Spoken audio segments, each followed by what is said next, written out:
The following story is a translated and adapted conversation, recounting supernatural experiences from around the world. This content is intended for entertainment purposes only. Listen with an open mind and enjoy the thrill of the unknown. The content in this video is purely for entertainment. Viewer discretion is advised. If you are easily frightened, be prepared some stories might just send chills down your spine. If you're ready, turn off the lights, put on your headphones, and immerse yourself in the world of the unexplained. The dancer at the shrine of the Lord Father, in Thailand's central plains, where the Chao Phraya River weaves through flatlands of rice and ruin, lies a small village called Ban Klong Yai. Amid its dusty paths and wooden homes stands an ancient shriner, weathered teak structure adorned with faded red cloth and garlands of marigolds, dedicated to Chao Pho Khao Tok, the Lord Father of the hill. For generations, villagers have come to this spirit house to beg favors, wealth, health, love, leaving offerings of rice, incense, and pig heads in return. The Lord Father is said to be generous but unforgiving. Those who break their promises to him pay a price few can fathom. One such tale haunts the shrine, the story of Nang Sai, a dancer whose ambition led her to glory and doom. Decades ago, in the 1980s, Sai was a struggling Nartaki in a local Lakon troupe, her beauty overshadowed by her rivals. Desperate to become the lead actress, she knelt before the shrine one stormy night, vowing to dedicate her first performance to Chao Pho Khao Tok if he granted her wish.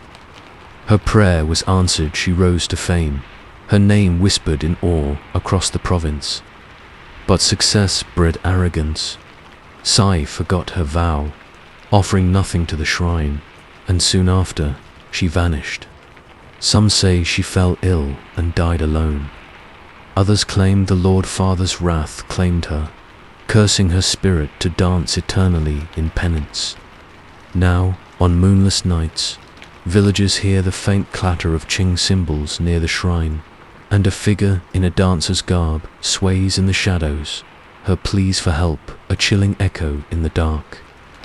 It was March 20th, 2025, when Ak, a 29-year-old engineer from Bangkok, returned to Ban Klong Ya. He'd grown up in the village, a wiry boy with sharp eyes and a sharper tongue, always scoffing at the old folks' superstitions. Ak had left a decade ago for university, trading muddy fields for concrete towers, and now worked designing bridges, solid things, grounded in math, not myths. But his mother's illness had dragged him back. She lay frail in their old house, her coughs rattling through the walls, and ACC felt a duty he couldn't shake. The village hadn't changed much, still sleepy, still steeped in tales he'd dismissed as a kid. As he unpacked his suitcase, his cousin Molly, a chatty 25-year-old who sold noodles at the market, dropped by. "You should visit Chao Pho's shrine," she said, stirring a pot of curry. "Ask for Ma's health. It's been quiet there lately, too quiet." ACH snorted. "You still believe that nonsense? It's just a rotting shack." Molly's smile faded. "Laugh all you want, but Nang Sai's been seen again. Last week, Uncle Sam saw her dancing eyes empty, begging for help." Ak rolled his eyes, but Molly's words lingered. He remembered the shrine from his childhood, a looming presence at the village edge, its air thick with incense and fear. As a boy, he dared friends to sneak there at night, laughing as they ran back, spooked. Now, the memory stirred a flicker of unease he couldn't name. That evening, restless and bored, he grabbed his flashlight and a bottle of water. "I'll prove it's nothing," he told himself, half joking, half defiant. The engineer in him demanded evidence. The boy in him craved a challenge. The night was moonless, the sky a heavy shroud of clouds. Ak trudged through the village, his boots crunching on gravel, the air humid and still. Crickets chirped faintly, their song muted as he neared the shrine. It stood at the end of a dirt path, flanked by gnarled tamarind trees, their branches clawing at the dark. The structure was smaller than he remembered, barely 10 feet wide, its roof sagging, its paint peeling to reveal rot beneath. A single oil lamp flickered on the altar, casting a weak glow over offerings. Wilted flowers, a cracked bowl of rice, a pig's skull staring blankly. ACC smirked, his skepticism bolstered. "See, just junk," he muttered, sweeping his flashlight across the scene. But as the beam hit the shrine, a sound stopped him, soft ching-ching, like cymbals tapped in the distance. He froze, pulse quickening. Wind, he reasoned, though no breeze stirred the heavy air. The sound grew, joined by the low thrum of a taffan drum, a rhythm he recognized from temple fairs. His chest tightened, a mix of irritation and unease. "Kids playing tricks," he growled, stepping closer. The lamp flared suddenly, its flame leaping high, and Ak flinched. Shadows danced on the shrines, war-twisting, stretching, unnatural. He shook his head, forcing logic over instinct. Faulty wick, he told himself, but his hands trembled as he aimed the flashlight at the altar. There, among the offerings, lay something new. A silk ribbon, red and shimmering, like those worn by dancers. It hadn't been there a moment ago. Eek's breath caught, his engineer's mind scrambling for explanations. Someone had placed it, a prank, a coincidence. But the music swelled, a full pie-fat ensemble now, its notes sharp and insistent, pulling him forward. He stepped onto the shrine's platform, the wood creaking underfoot, and the air turned cold. His breath fogging despite the humid night. "Who's there?" he called, his voice sharper than he intended. Silence answered then, a rustle, soft and deliberate, behind the shrine. He swung the flashlight around, its beams slicing through the dark. She was there, just beyond the tamarind trees, a figure in a dancer's garb, her chador headdress glinting faintly, her fasin skirt swaying as she moved. Eek's heart thudded, awe warring with dread. She danced, her arms tracing elegant arcs, her feet tapping in time with the unseen music. "Hey," he shouted, stepping off the platform. "What are you doing out here?" She turned, and the world tilted. Her face was wrong pale as bone, her eyes hollow pits, black and endless, staring through him. Her lips parted, revealing teeth stained dark, and a low, keening wail escaped her throat. "Help me." The voice wasn't hers, came from everywhere, vibrating in his skull, clawing at his sanity. ACHC stumbled back, his flashlight slipping from his grip, plunging the scene into shadow save for the lamp's eerie glow. She glided closer, her dance unbroken, her feet hovering an inch above the ground. The ribbon from the altar now draped her neck, wet and glistening as if soaked in blood. Eek's knees buckled, terror flooding him. "This isn't real," he gasped. But the cold bit deeper, the music pounding in his ears, and her plea echoed. "Help me, release me." Ak scrambled to his feet, his mind reeling. He wanted to run, but his legs wouldn't obey it by fear, by something stronger. The dancer circled him, her movements hypnotic, her hollow eyes locked on his. The air thickened, heavy with the scent of marigolds and rot, and visions assaulted him, sigh, kneeling at the shrine. Her whispered vow, her triumphant rise, her laughter as she ignored the Lord Father's claim. Then the end. A fever consuming her, her body twisting in agony, her soul torn from flesh by an unseen hand. She broke her promise, Ak realized, the truth sinking in like a stone. The Lord Father had cursed her, binding her to the shrine, her dance a punishment, her pleas a trap. "You see me now," she whispered, her voice a blade in his mind. "You must free me or join me." The ribbon tightened around her neck, a noose of silk, and black tears streamed from her eyes, staining her chest. Eek's defiance flared, battling his terror. "I didn't ask for this," he shouted, but she lunged, her cold fingers grazing his arm. Pain seared through him, a burning chill, and he fell, clutching the spot. The music crescendoed, a chaotic wail of gongs and pipes, and the shrine trembled, its wood groaning as if alive. Shadows stretched from the tamarind trees, hands reaching, clawing, pulling him toward her. Hours blurred or minutes. Time warped in her presence. Ak crawled backward, his body heavy, his mind fogged with despair. "I'm not part of this," he sobbed, but her gaze held him, unyielding. He saw himself in her eyes dancing beside her, his face hollowing, his soul draining into the shrine. Panic surged, a primal scream tearing from his throat. No. He lunged for the altar, hands shaking as he grabbed the lamp. The flame flared, scorching his fingers, but he hurled it at her. Fire met shadow, and she shrieked a sound like shattering glass recoiling as the blaze licked her form. The music faltered, the shadows retreating, and ACC bolted, stumbling through the trees, the path a blur of mud and fear. Her wail chased him, "Help me," piercing his ears, his heart. He didn't stop until he reached the village, collapsing at his mother's doorstep, soaked in sweat and dread. The night fell silent, the shrine's glow fading behind him, but he felt her still, her touch, her eyes, her curse. Ak told no one, not even Molly, but the marks remained faint burns on his arm, unexplainable to the village healer.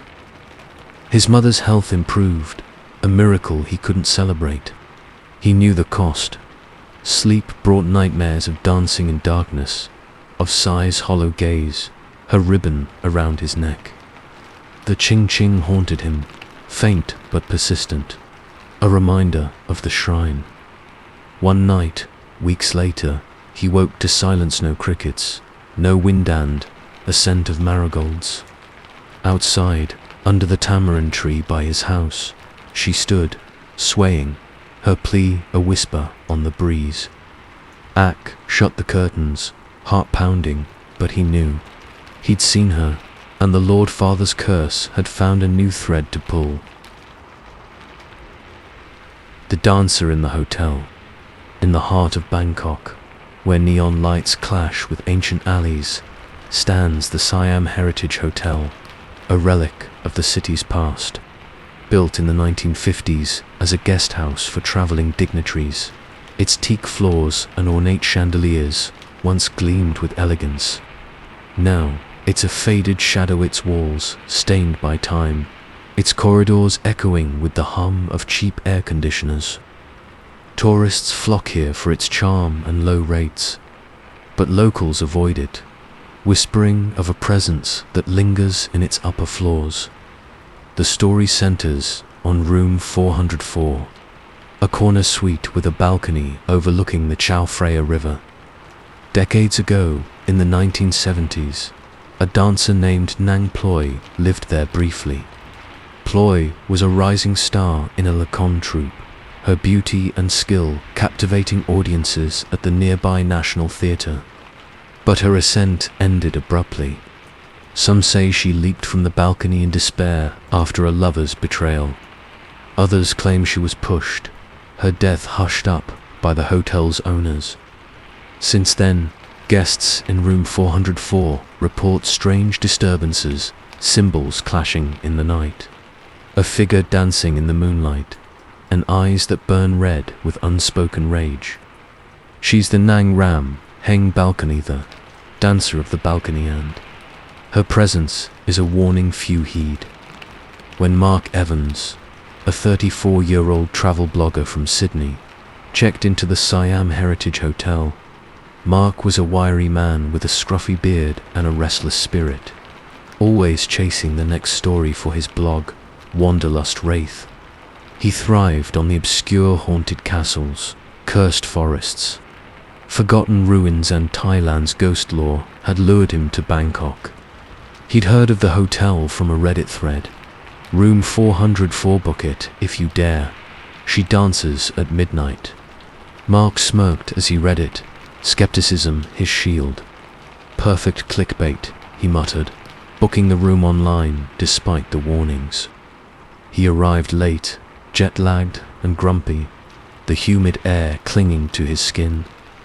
The lobby was a time capsule, faded velvet chairs, a brass chandelier flickering weakly, and a receptionist who barely glanced up from her phone. Room 404, she said, handing him a heavy key, her tone flat. No refunds. Mark grinned, unfazed. Fine by me. He hauled his backpack to the creaky elevator, the ride up rattling his nerves more than he'd admit. Room 404 was small but ornate tech paneling. A 4-poster bed with sagging curtains and a balcony framed by peeling shutters.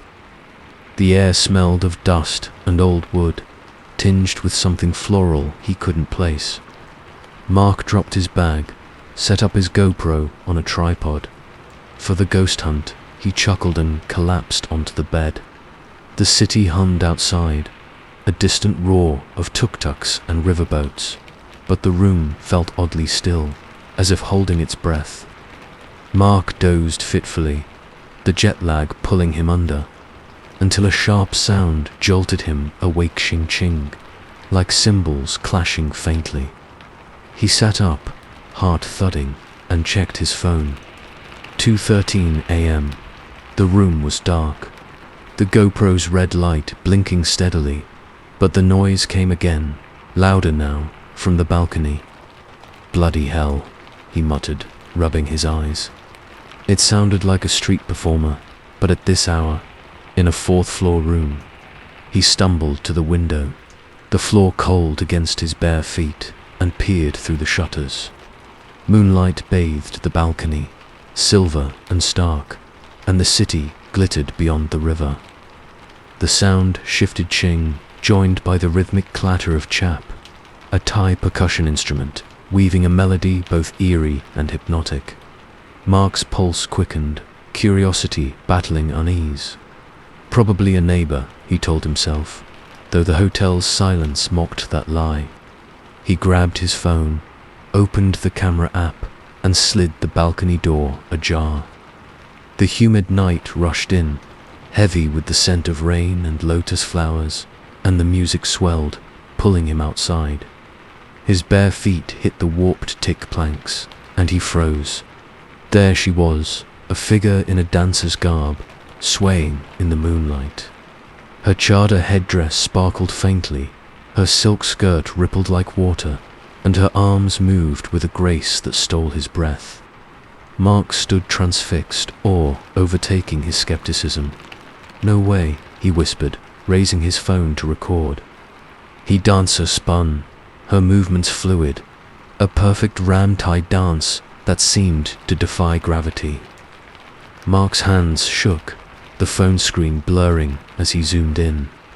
She was beautiful until she turned.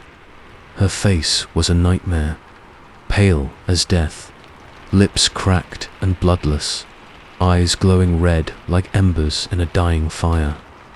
They locked onto him, piercing through the dark, and a chill stabbed his chest.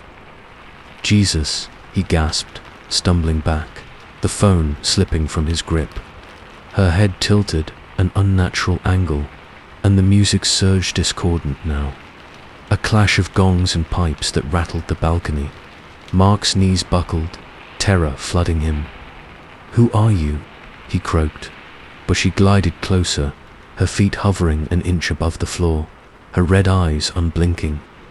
The lotus scent turned, sourate, decay, river-muddened. His stomach churned. He lunged for the door, slamming it shut, and fumbled for the light switch. The room blazed with yellow light, and she was gone, the balcony empty, the music silenced. Mark sank to the floor, breath ragged, his mind scrambling. Hallucination, he panted, clutching his chest. Jet lag, stress nothing real. But the GoPro blinked on, its lens pointed at the balcony, and a cold dread settled in his bones. He didn't dare check the footage not yet. Sleep was impossible. Mark sat on the bed, the room's silence oppressive, every creak of the old building a jolt to his nerves. The lotus scent lingered, faint but persistent, and his skin prickled as if watched. At 3:47 a.m., the music returned ching-ching, soft and insidious, seeping through the walls. He grabbed his flashlight, hands trembling, and checked the balcony again. Nothing, but the air grew colder, his breath fogging, and a shadow flickered in the corner of his Aja dancer's silhouette, swaying just beyond the light. "Leave me alone," he shouted, voice cracking, but the shadow vanished, only to reappear in the bathroom mirror as he passed her red eyes, staring, her face pressed against the glass. Mark yelped, dropping the flashlight, and the bulb shattered, plunging the room into dark save for the bedside lamp. The music swelled, a full pie-fat ensemble now, and the walls seemed to pulse, the chandeliers rattling overhead. He grabbed his phone, dialing the front desk, but static answered, then her voice a whisper through the speaker. "You saw me, stay with me." The line went dead, and the lamp flickered, casting her shadow across the ceiling, a twisted, elongated form, arms outstretched. Mark's bravado crumbled, replaced by raw fear.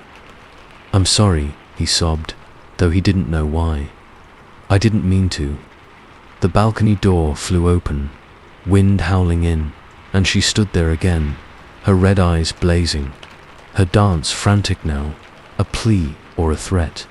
Mark screamed, hurling a pillow that passed through her, and bolted for the hall.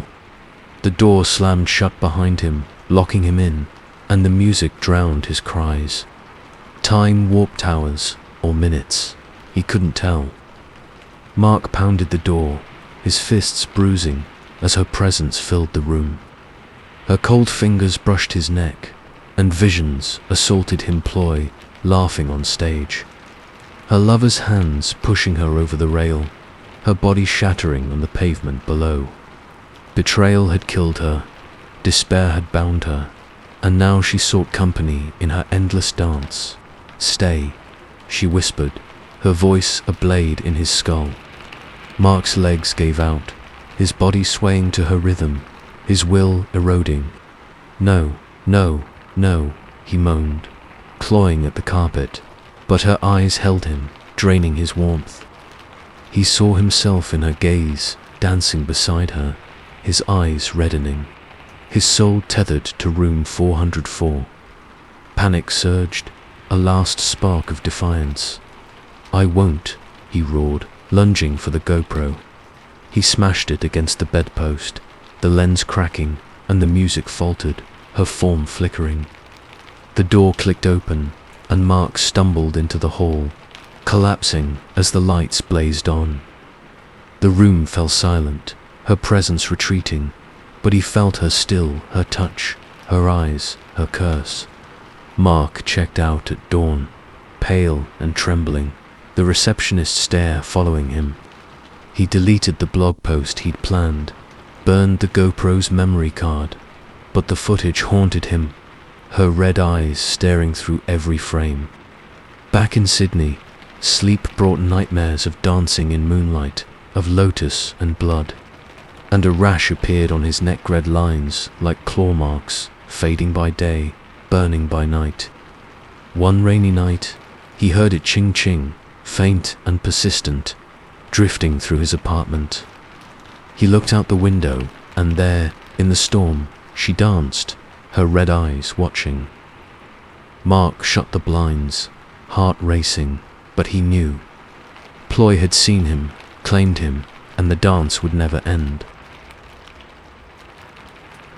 The dancer in the pie-fat ensemble, in Phitsanulok province, nestled along the banks of the Nan River, where ancient temples stand guard over sleepy towns, music is a lifeline to the past.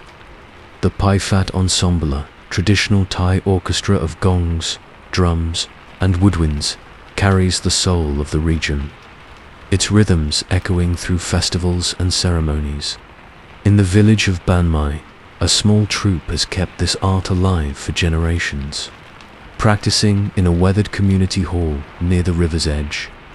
But one story lingers among the musicians, whispered only after the last note fades, the tale of a dancer who joins their late-night rehearsals, her grace unmatched, her presence fleeting. Her name was Nang Rin, an Artaki of extraordinary talent, who danced with the troupe in the early 2000s. Rin's movements were poetry, her every step a prayer to the spirits of the dance. But tragedy struck on a rain-slicked night in 2008, when a truck veered off Route 12 and crushed her car, killing her instantly.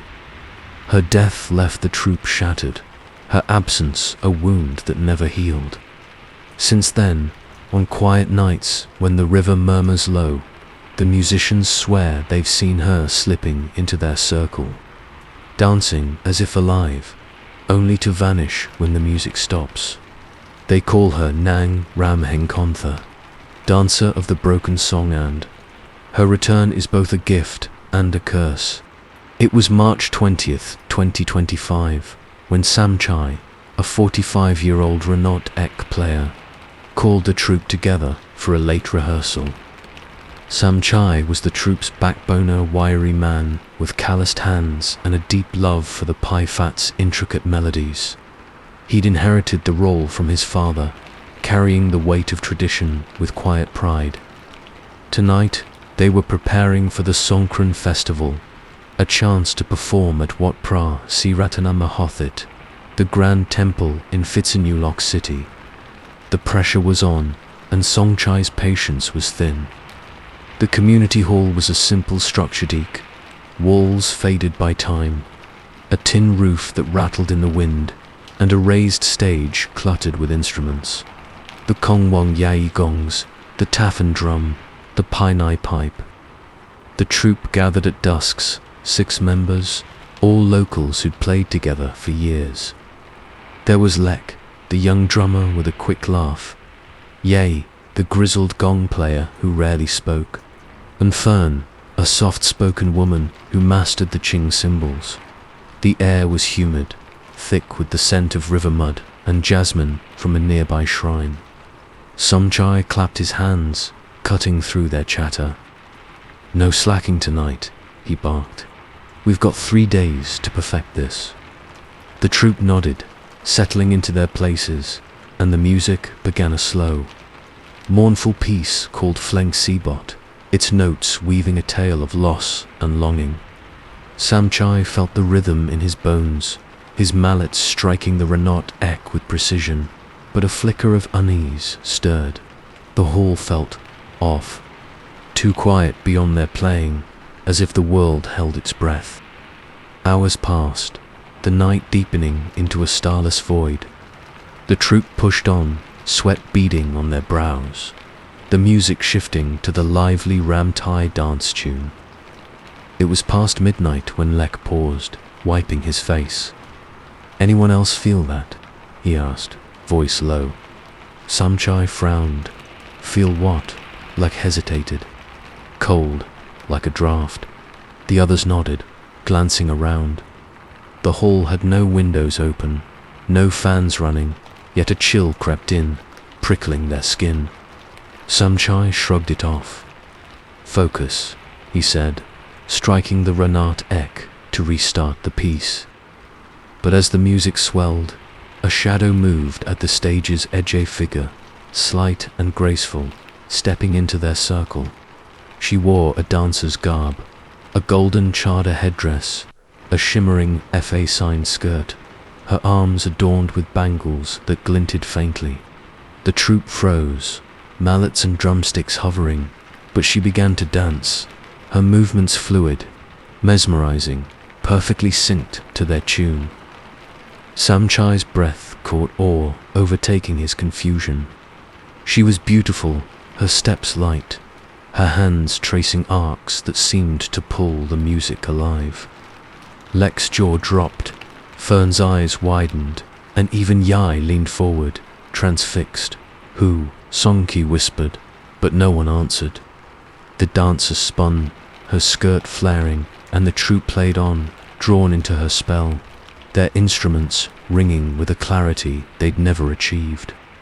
The piece neared its climax, the tempo quickening, the hall vibrating with sound. The dancer leapt, a vision of grace, and Samchai felt a surge of pride till she turned.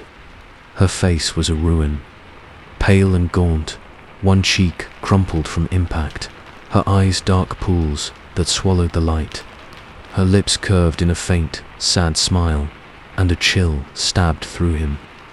"Rin," he gasped, the name slipping out unbidden. He'd known her played for her years ago, before that awful night. The music faltered, Lek dropping his sticks, Fern's ching falling silent. The dancer paused, mid-step, and the hall plunged into stillness. Then, before their eyes, she faded, her form dissolving like mist, leaving only the echo of her bangles jingle. The troupe sat stunned, the air heavy with her absence. "What the hell was that?" Lek stammered, his voice shaking. Yai muttered a prayer, clutching his gong, while Fern hugged herself, pale and trembling. Somchai stared at the empty stage, his mind racing. "It was her," he said, voice hoarse. "Nang Rin." The others nodded, the truth settling like a stone. They'd heard the stories, her ghost joining rehearsals, vanishing at the end, but never believed them. Now, the cold lingered, the scent of lotus flowers wafting through the hall, and Somchai's pride turned to dread. They packed up in silence, hands fumbling, eyes darting to shadows. As they stepped outside, the river gleamed under a sliver of moon, its surface unnaturally still. Somchai locked the hall, his fingers unsteady, and the troupe dispersed, muttering goodbyes. But sleep eluded him that night. He lay in his small house, the Renat Eek's notes replaying in his head, her broken face burned into his vision. Why now, he wondered, a knot of guilt forming. He'd played at her funeral, promising to honor her with music, but life had dulled that vow. The next night they rehearsed again, tension thick among them. The music started tentative, shaky, she returned. This time she appeared mid-piece, her dance more urgent, her gaze piercing Samchai's. The troupe played on, fear mingling with fascination. But when the song ended, she didn't vanish. She glided closer, her voice a whisper in their minds. "Play for me, always." The hall shook, instruments rattling, and a gust of frigid air swept through, snuffing their lanterns. Lek bolted, screaming, "She's not leaving." Fern followed, sobbing, but Samchai stayed, rooted by a mix of terror and duty.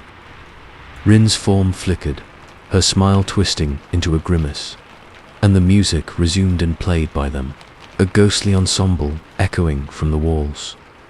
Shadows danced, her troupe joining her faceless figures in tattered costumes, their steps a macabre mirror of hers. Samchai's heart pounded, his body trembling as Rin approached. Her cold hand brushed his cheek, and pain seared through him. Her pain, her crash, her loneliness.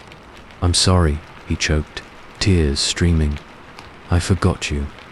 The music swelled, a dirge now, and he saw himself in her eyes, playing endlessly, his soul bound to her dance.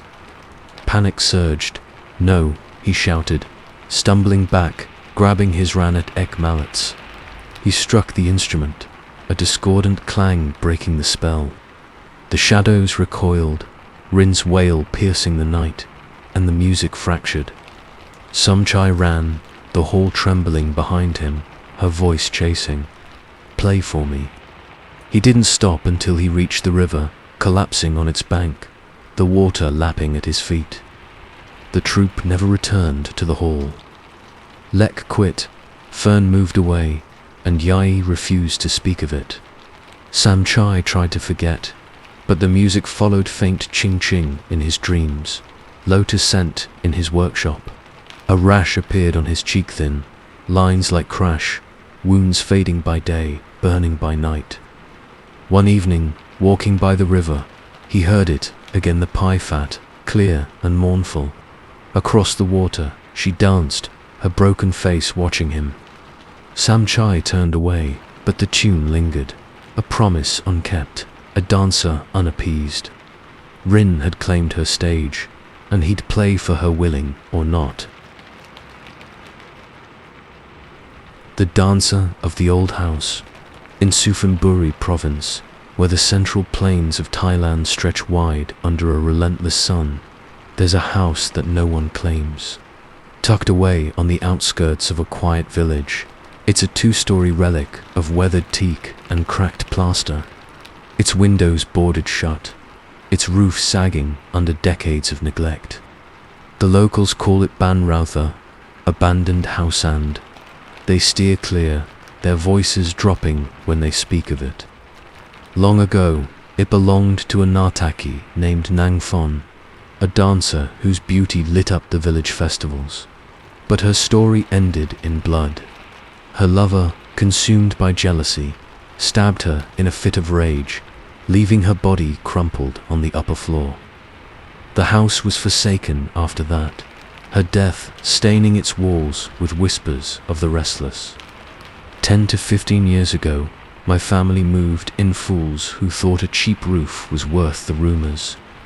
What we found there still haunts me, a memory I've carried like a scar. This is what happened, as I remember it, pieced together from the nights we dared to call that place home. I was just a kid, then maybe 12 or 13, when my parents decided to leave the city for Suphanburi. My father, a gruff man who fixed tractors for a living, had lost his job, and my mother, a seamstress with tired hands, saw the house as a chance to start over. It was dirt cheap, abandoned for years, and the landlord practically begged us to take it. "Just needs some work," he said, avoiding our eyes. My older brother, Wit, 16 and sullen, hated the idea. "It's a dump," he grumbled as we drove up, the house looming through the dust like a tired ghost. It was worse inside, dust, thick as a blanket, cobwebs draping the corners, and a musty smell that clung to everything. The stairs creaked underfoot, the upper floor a maze of shadowed rooms, and the air felt heavy, like it resented our presence.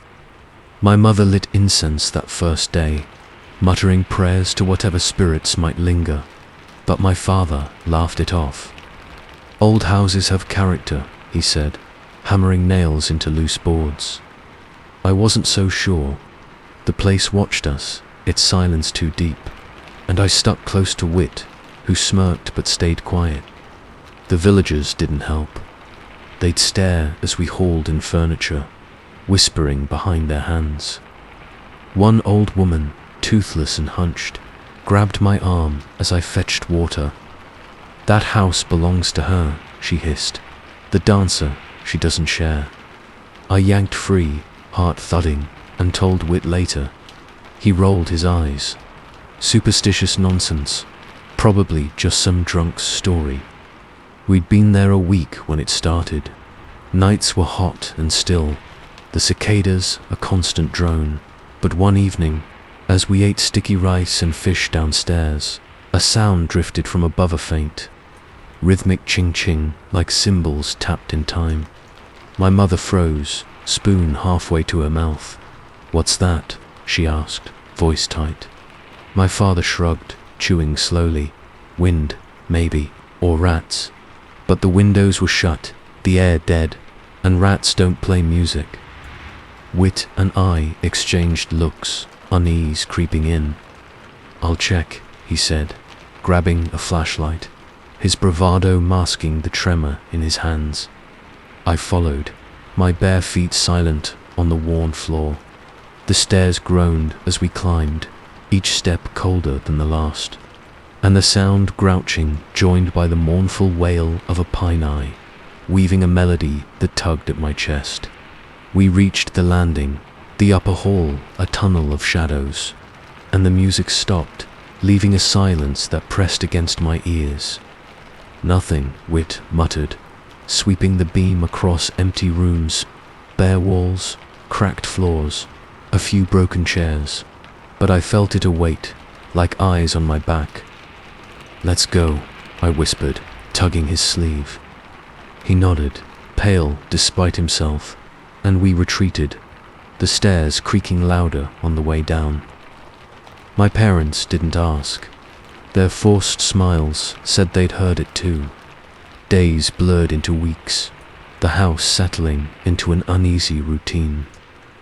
We fixed what we could, patched the roof, scrubbed the grime, but the upper floor stayed untouched, a line we didn't cross. Then came the night that broke us. It was late, the village asleep, when the music returned louder, insistent, a full pie fat ensemble echoing from above. I jolted awake, heart pounding, and saw Wit sitting up in our shared room downstairs, eyes wide. "You hear it?" he whispered. I nodded, fear clawing my throat. My parents stumbled in, my mother clutching a Buddha amulet, my father gripping a broom like a weapon. "Stay here," he growled, heading for the stairs, but Wit grabbed his arm. "Don't, Pa, it's not rats." The music swelled, a dance tune, now rammed high, and footsteps joined it, slow and deliberate, descending the stairs. Thud, thud, thud. My mother whimpered, pressing the amulet to her chest, and I hid behind Wit, my breath shallow. She appeared at the landing, a woman in a dancer's garb, her chador headdress glinting faintly, her silk skirt swaying with each step. Her hands dripped red, blood pooling on the stairs, stark against her pale skin. My father dropped the broom, staggering back, and Wit cursed under his breath. She moved closer, her face shadowed, and the air turned cold, the lotus scent mingling with the coppery temps of blood. "Who's there?" my mother cried, but the dancer didn't answer, her steps a silent dance, her presence filling the room. Blood oozed from her wounds, staining her chest, and her gaze locked onto us, piercing through the dark. My mother screamed, collapsing into my father's arms, and Wit shoved me behind him, his bravado gone. "Get out," he shouted, voice cracking, but she raised a hand, blood dripping to the floor, and a voice rasped not hers, but inside us. "He took me, you took my home." Visions hit Mifan laughing with her troop, her lover's knife flashing, her body crumpling as he fled. Jealousy had killed her, abandonment had trapped her, and now we'd invaded her grave. The music surged a chaotic wail, and the house shook, doors slamming, windows rattling, shadows stretching from the walls. She glided forward, her bloody hands reaching, and I felt her touch, icy burning, pulling at my warmth. "Run!" Wit yelled, dragging me toward the door, my parents stumbling behind. We burst outside, the night air a shock after the cold within. The music chased us, her wail stay, cutting through the dark, but we didn't stop. We piled into the truck, my father's hands shaking as he turned the key and sped away, the house shrinking in the dust.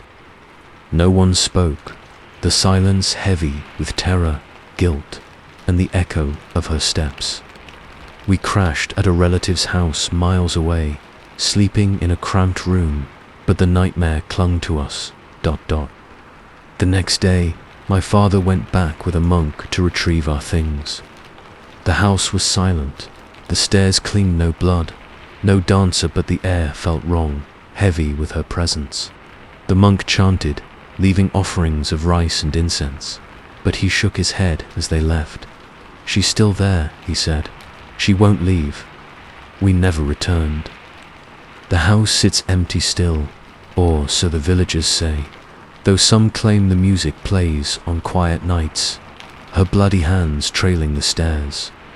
I'm older now, living far from Suphanburi, but I carry her with me, her face in my dreams, the ching-ching in my ears, a faint scar on my arm where she touched me. My parents aged fast after that. Wit turned quiet, and we don't talk about it, not really. But I know we took her home, and she took something from us too.